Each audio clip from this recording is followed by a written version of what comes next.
Assalamualaikum warahmatullahi wabarakatuh. Berjumpa lagi. Selamat pagi guys semuanya. Nah, kali ini saya akan berbagi tentang pengobatan batuk berdahak.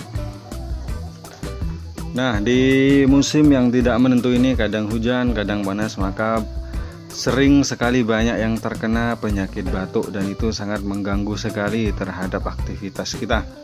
Nah, saya akan berbagi tentang pengobatan batuk secara sederhana dan sangat manjur sekali untuk kita gunakan untuk pengobatan batuk. Nah, gimana caranya?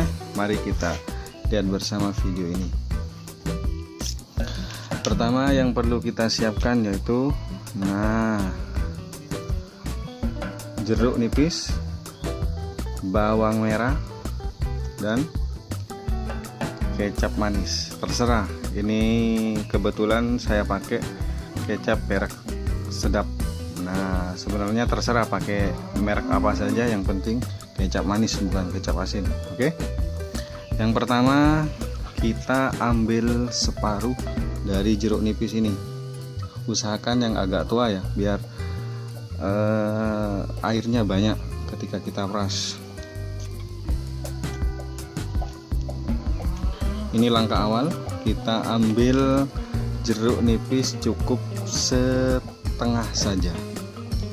Oke, kita lainkan bijinya. Nah, ketika kita sudah belah seperti ini, maka kita ambil airnya. Oke, cukup seperti ini. Nah, ketika jeruk nipisnya sudah kita potong dan kita ambil airnya, maka kita ambil sedikit saja, yaitu bawang merahnya. Kita kupas dulu kulitnya. Nah, kita ambil sedikit saja, tidak usah terlalu banyak-banyak, sedikit saja. Oke. Nah, seperti ini.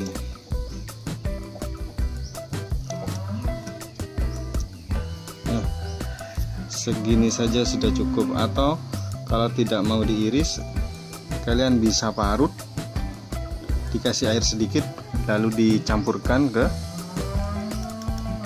jeruk nipis yang sudah diperas. Oke, seperti itu ya. Nah, untuk selanjutnya, untuk langkah yang ketiga, kita bisa ambil kecapnya, cukup setengah sendok teh saja.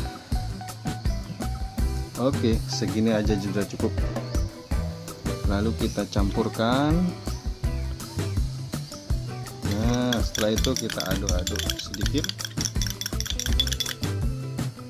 Ketika sudah diaduk, sudah tercampur rata, maka sudah siap kita konsumsi dan siap untuk mengobati batuk berdahak. Oke guys, semoga bermanfaat dan semoga lekas sembuh. Jangan lupa subscribe video ini untuk sebagai bentuk apresiasi untuk kami. Oke, terima kasih. Assalamualaikum warahmatullahi wabarakatuh.